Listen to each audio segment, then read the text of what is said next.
उन्होंने जो कारनामा किया है, मैं नहीं समझता कि आज के दौर में कोई वो कारनामा कर सके। उर्दू की खिदमत में अब तक 99 किताबें मंजर आम पर उनकी आ चुकी हैं। बिस्मिल्लाहिर्रहमानिर्रहीम। मीडिया के मुअज़्ज़िज़ दोस्तों, अस्सलामु अलैकुम रहमतुल्लाहि व बरकातुहू।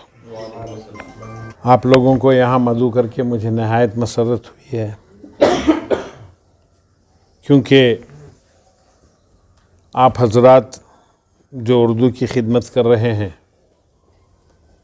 आपके बग़ैर कोई भी प्रोग्राम उर्दू का करना मुश्किल ही नहीं, नामुमकिनात में से भी है।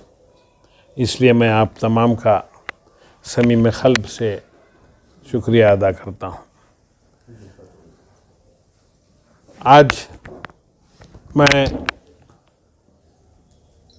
आप तमाम को इसलिए तकलीफ़ दिया कि हिंदुस्तान में जो हालात हैं उसकी मद्देनज़र भी उर्दू के ऊपर जो चल रहा है उसको भी निगाह में रखते हुए ये बहुत ही खुशाइन बात है कि कर्नाटक के एक शायर जो उर्दू के शायर हैं, उन्हें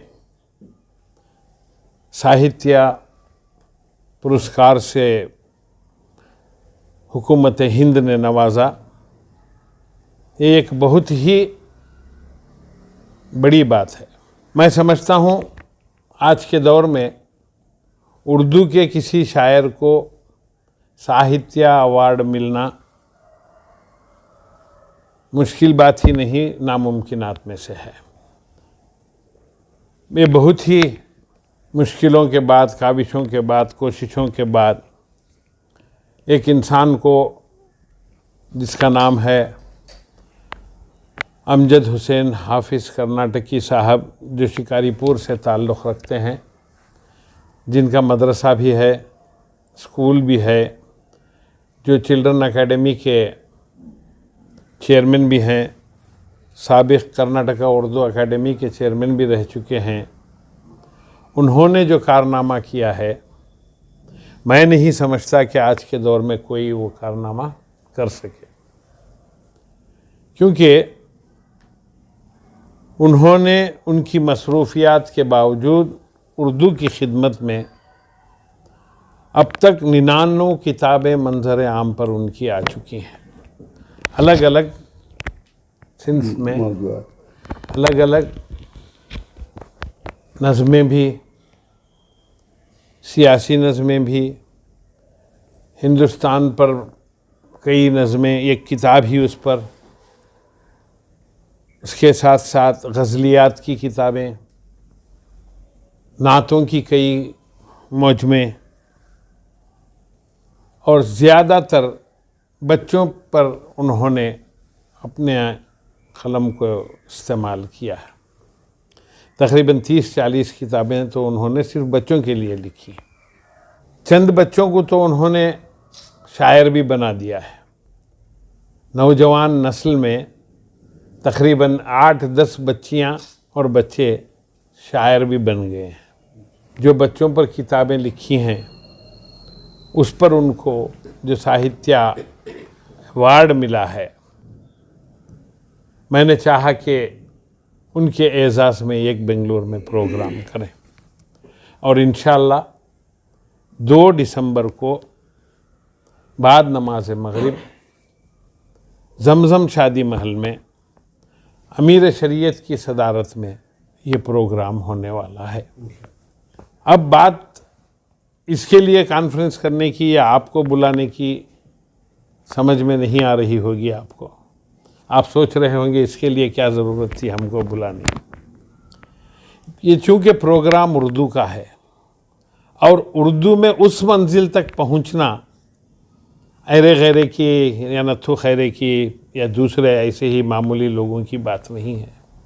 ये एक बहुत ही खद्दावर शख्सियत के लिए मखसूस है, और हम तमाम उर्दू वालों का ये फ़र्ज़ बनता है कि हम तमाम एक साथ जुटकर उनकी अच्छी सी तशहीर करें, पब्लिसिटी करें, लोगों को बुलाएं, दिखाएं कि भाई उर्दू वाले कहाँ तक पहुँच सकते हैं।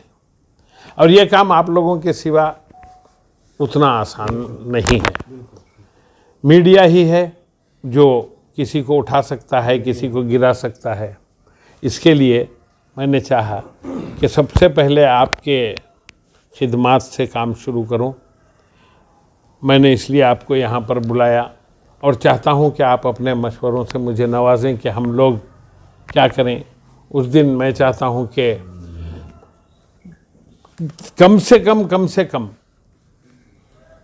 जितने भी लोग आए जो उर्दू अदब से वाबस्ता हैं, उनकी को दुआएं तो खैर देंगे ही। एक छोटा सा एजाज़ करें सब मिलकर अपनी अपनी जानिब से। अखबारी दुनिया वाले भी उनका एजाज़ करें, मीडिया वाले भी उनका एजाज़ करें, क्योंकि आपका एजाज़ हम सब करते आ रहे हैं। उर्दू वाले हर जगह आपको बुलाते हैं, आपकी इज़्ज़त अफजाई करते हैं। और जब एक इंसान उस जगह पर पहुंच गया है तो मैं अपने तय समझता हूं कि हम तमाम का ये फ़र्ज़ है कि हम तमाम मिलकर ये काम करें, क्योंकि ये बात उर्दू की है। आप भी अब उर्दू का ही चला रहे हैं, आप भी उर्दू की चैनल हैं। अल्लाह ने आपको अभी छुपे हुए लोगों को आसमान पर उठा लिया। आपकी चैनलों के तुफ़ैल से आपको भी इज़्ज़त, शोहरत, नाम सब मिले हैं।